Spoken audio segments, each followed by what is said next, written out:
instead of dismissing our greatness, we really just need to accept it and say, yeah, I did that. There's a lot going on the internet, and you see a lot of things floating around about imposter syndrome. And I'm gonna pop kind of what the internet streets are calling imposter syndrome right up here. But I want to talk a little bit about what that kind of breaks down to in real life. Imposter syndrome is really you having an identity crisis. And what that means to me is that essentially you're having a hard time looking in the mirror and seeing yourself for who you truly are. And so you may do different things. Maybe you might publish a book, you might win an award, you might get a promotion, whatever it is that kind of takes you to that next level. You have a hard time seeing yourself in that space.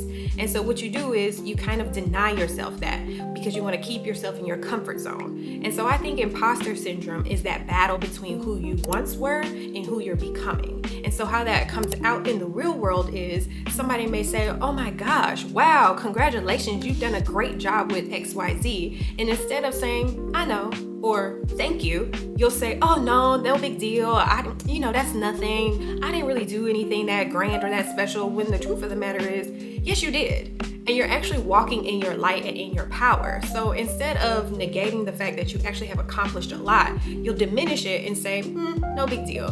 So you have to come to terms with who you really are. And you have to come to a place of peace, of accepting that you are transitioning or that you have transitioned. And you're no longer that person who was aspiring to become because you're actually walking in the work that you've done. I don't know who that's for, but take what you need.